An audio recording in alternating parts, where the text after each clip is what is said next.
So I just finished making, arranging, and mostly mixing this beat, and what I think is the loudest portion of the beat here.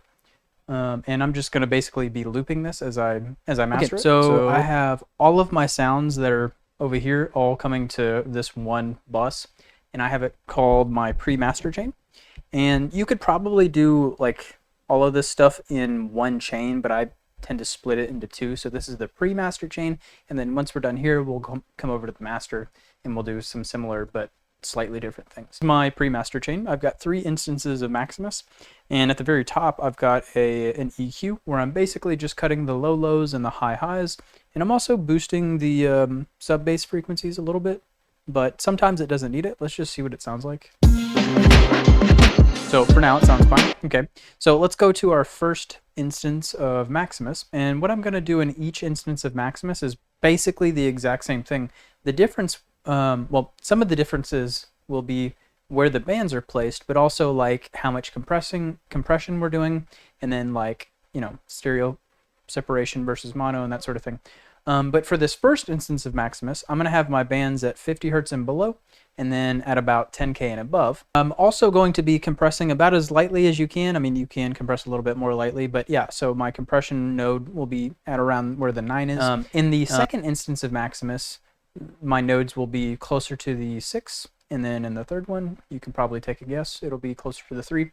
And then on the master chain, I'm going to do all of this again, except instead of being up by these numbers and doing varying levels of compression, I'm going to have it leveled out like flat, so here, and that'll be limiting instead of compressing. So okay, and something else I forgot to mention was for my low bands, I'm going to be merging them for about 10%, and then my highs will be doing the opposite. They're going to be separated about 10%. So let's begin. So on my low band, so this is 50 Hertz and below, I want to make sure my low lows, my 50 Hertz and below, I'm going to make sure that they're getting at least to this point here, which is negative 8.7 decibels.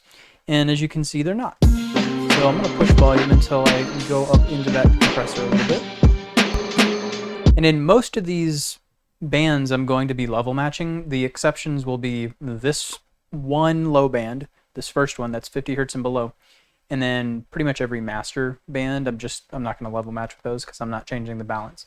But yeah, so now I've gotten my low end up as loud as I want it to be for the song, for the track. But you'll notice that there are some little like residual bits of information down here, and I don't really want those. If it's 50 Hertz and below, I basically just want it to be like a kick or an 808 or a sub bass or like a bass guitar, something that's meant to be down there. If it's not meant to be down there, I don't want it. So I'm going to put a node basically as low as it will go, and then I'm going to take what's below that and arch this down, and that will turn down the volume of this stuff that's below this red line here. So as you can see, it's reducing the volume. And again, I'm not going to level match because I'm getting the level where I want it to be here. So let's go to our mid band. And our mid band is basically the entire beat. Okay, so I pushed this up by 2.2. So let's pull it back by 2.2. Let's go to the highs. I'm okay with compressing the highs more than all the other bands. And that's because a lot of the time, like in this case, my snare, clap, rim, whatever, tends to bleed into that higher register, and I tend to want my like hi-hats or crashes or whatever, I tend to want those kinds of sounds to be more dominant in the high range. And so if other things are in that high range, kind of taking up that space, I like to bring them down a little bit. But I did push up into this by 11.3, so let's pull it back by 11.3. Okay, let's go to the master, and again, on the master, I'm not going to worry about level matching. The part with the 808 is louder than the other parts, obviously, because 808s tend to be a little bit louder.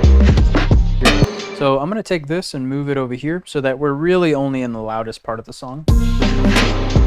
That way we're not over-compressing this louder part. Because if I were to do this on the quieter part, I might be over-compressing this loud part. So I pushed 1.6. Oh yeah, it's the master, so I don't need the level match. Okay, so let's go to the second instance of Maximus. I'm doing the same thing. The difference is my bands have been moved in. So instead of being down here by the 50 Hertz, I'm up here by 175, I think. Yeah, 175. And then instead of being by the 10K, I've brought this down by the 5K, or roughly. But the process will be basically the same. And also, like I said earlier, instead of being up by this 9, I'm now down by the 6. So I'm compressing a little bit more aggressively now. Okay, so I pushed up into this by 1.6. Let's pull it back by 1.6. I pushed up into this by 1.1. Let's pull it back by 1.1. Go to the highs. And again, I'm cool with compressing the highs a lot here. Because in the high range, I want my hats and my crashes and that sort of thing to be a little bit more dominant. Push any volume at all into the compressor, so I don't need the level match. Let's go to the master. So you can see I'm already compressing quite a bit in the master because I've been pushing volume, in the individual bands. So I may not need to push this too much. So on this third instance of Maximus, I'm going to do the same sort of process, but I'm going to set it up differently. So I'm going to solo the midband, and I'm going to move this low band until I don't really hear the kick or the 808 quite as much anymore. And then I'm going to do the same thing for the high band, but for the hi-hats. So let's start pulling this up. And then I moved this one up until I couldn't hear the hats quite as much anymore. But now the process will be basically the same. So I pushed up into this by 0.7, let's pull it down by 0.7. Okay, I'm used to seeing my main snare clap being a little bit louder, like coming up to this -3, whereas this is kind of a little bit quieter than that. So I'm going to go back to the mix and turn up the main snare, so this one. So I'm going to start with a hard clipper.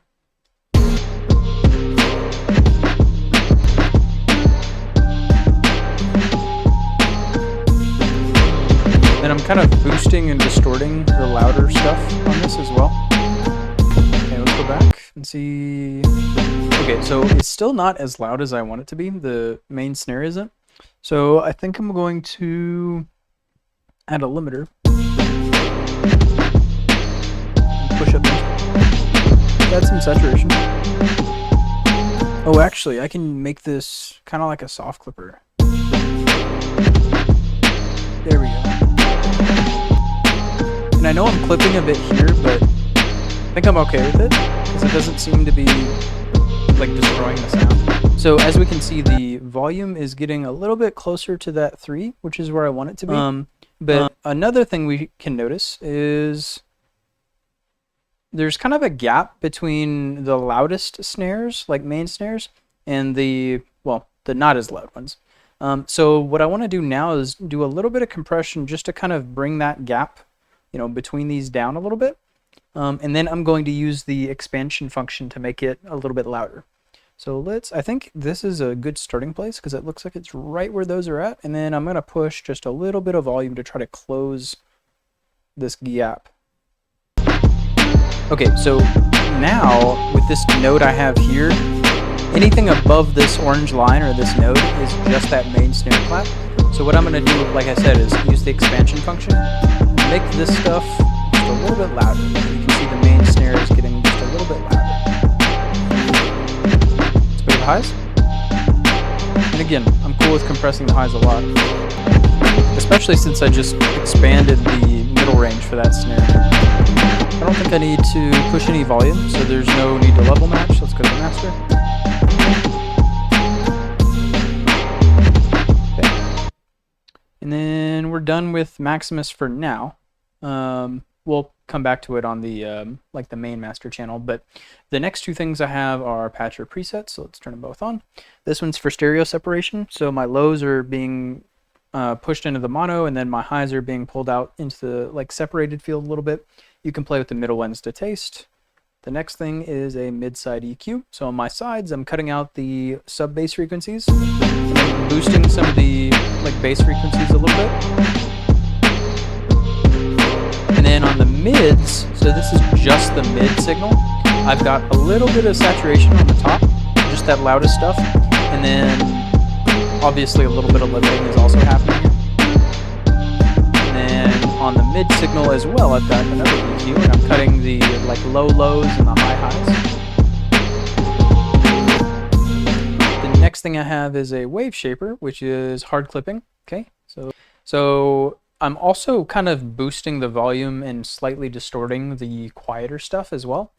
Sometimes this is a bad thing, and in this case, it may actually be a bad thing. And the reason I say that is because if you have a lot of reverb that's on the quieter side, making it distorted is going to sound bad a lot of the time. Or making it louder might ruin the amount of reverb that you put on it before. So like this can just kind of ruin some things. So I'm hesitant in this case to use it. But let's start with it on and see what it sounds like. And then with it off. Yeah, so I think in this case I want it completely off. Just to show you, I'm going to over exaggerate this. So if we were to completely boost the low stuff as much as we could, that's what it would sound like. And I've legitimately heard people that mix and master their music like this, or it sounds like this, and I'm like, what in the world did you do? They might have done this, actually. That's what they might have done. Anyway, so that's obviously way too much. If I didn't have a bunch of reverb on my main snare sounds as well as other sounds, I would likely boost this, like I said, just a little bit. Just give it a little bit of a boost. But again, I'm not going to in this case. And something else I'm doing is overall I'm boosting the volume. Let me make this smaller so we can actually see. I'm boosting the overall volume by 5%, and then I'm hard clipping it off at the top. So as you can see, when that white line goes off the screen, that means it's getting louder than, you know, what's able to be shown, and it's getting hard clipped off. And because I've hard clipped off some volume there, we can come to a limiter that's after it, and we can actually push 0.3 decibels of volume into it, and as you can see, we're not limiting, even though we just pushed 0.3 decibels of volume up into this. Okay, so that is the pre-master chain, and again, you could probably do all of this and all of what we're about to do together in one chain, but I just have it in two. So let's go to the master chain, and you're going to see a lot of the same things, and that's because we're doing a lot of the same things. So I've got an EQ, and I'm just cutting the low lows just a little bit. Okay, and then I have a limiter and two compressors. So in this case, I'm actually going to turn this compressor completely off for the exact same reason that I didn't do the boosting on the low end, or not the low end, boosting of the lower, quieter stuff on the wave shaper. English is so hard. Oh my god. For the same reason, I have a lot of reverb in this track, and so if I'm compressing the quieter stuff, which is kind of what I'm doing here, not exactly the same thing, but anyway, it's going to sound bad if I have this on with a lot of reverb. This first compressor I may also turn off, but it has a little bit less ridiculous settings. So it's got a slower attack, fast release, 3-to-1 ratio, just pushing a few extra decibels a gain, and the threshold's being brought down by about 10, a little bit, 11 in this case, but close enough. So let's see what it sounds like. I think that sounds pretty good. There's a lot of reverb though, so I'm hesitant to push this anymore or to mix this on anymore.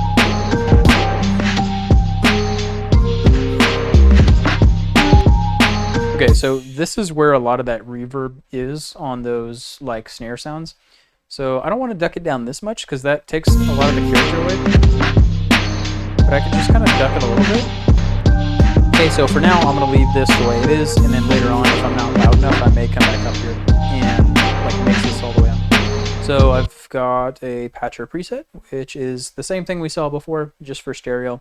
So putting the lows in mono, putting the highs in separated, and then the low mids I'm putting in mono, and the high mids I'm putting in separated. And the next thing we have is Maximus again. So I'm going to do the same thing I did in the third instance of Maximus on the pre-master chain, and I'm going to solo the mid-band, and then I'm going to pull these in until I don't really hear the kick or the 808, and I don't really hear the hi-hats. They're probably already where they need to be, so let's just listen. Okay, so just adjust it a little bit, and then the process will be exactly the same. So I pushed up into this by 0.4. Let's pull back by 0.4. Let's go to the mids. I'm gonna go back and duck down that frequency a little bit more. Same thing I did before, and I'm gonna expand just the loudest stuff in this range, which if I've done this the way I want to, it'll basically just be this main snare. There's a little bit of information that's also being brought up, but I'm not too worried about that.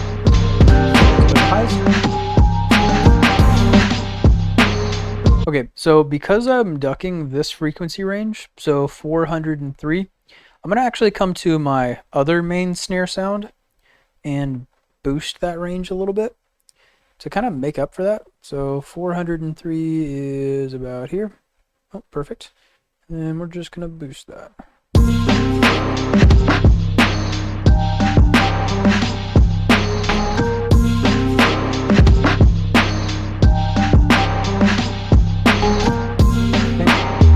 Level match because I didn't change the volume to the master. 5 is good. Okay, so the next couple of things I have are a soft clipper, a limiter, and then a loudness meter. We'll worry about that here in a second. Let's turn off the soft clipper for now. And I just want to look and see about how much volume I think I can push into that soft clipper.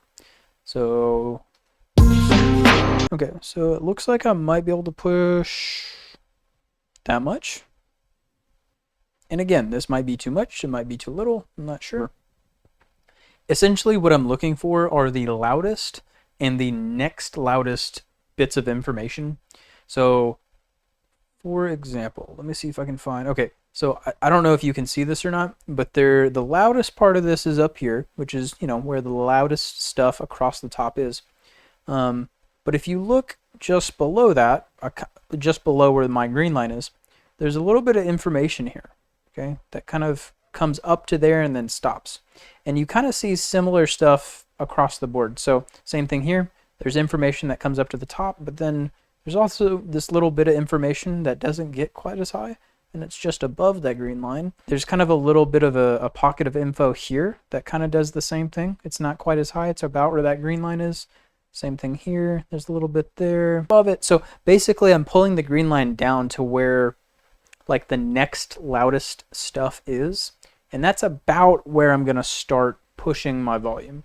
So let's look and see how much that is. So it says 1.2, negative 1.2 decibels. So let's put that back, go to the post and go 1.2. Okay, 1.2 decibels. Then we're gonna turn on the soft clipper and we're gonna watch.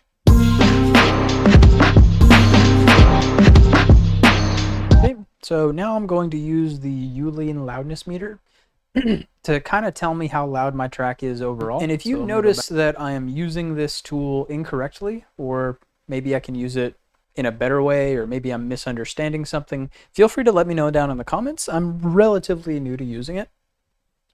But I'm essentially looking at 2 or 3 different things. I'm looking at the integrated LUFS here, so this number here.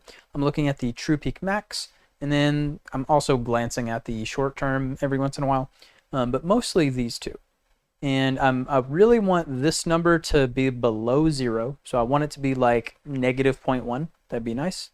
And then this number, I'm kind of looking at, you know, trying to get my numbers to around negative 8 point something or negative 9, somewhere in there. And I think that might be enough actually, because I don't want to mix on the compressor all the way, because that will probably change this number. So I'm going to start by just pushing 0.2 decibels into Maximus. And something else I did, I don't know if I cut it out or not, but before I came over here, I went back over here and took out more of that reverby part of the EQ for the like main snare sounds. So I'm going to be listening for that again, and yeah, I'm going to run this again and after I push the volume, just to make sure we're not going above, and also to, you know, look at everything, and then we'll probably wrap up after that. Okay, so I'm going to push another 0.1 decibel into this. Okay. So I think we are as loud as we want to be, and I never got above 0. So I think that's going to be it. So if you have any questions about any part of this process, feel free to throw it down in the comments. Also, like I said earlier, if you see how I'm using this particular tool, or any other tool for that matter, and if you see I'm using it incorrectly, or if I can use it better in some sort of way, feel free to throw that down in the comments as well. Something else, if you have, suggestions for things you want to see for future videos, feel free to throw that in the comments. Throw everything in the comments is what I'm trying to say. So anyway, let's listen back to it for just a second, and then that'll be it.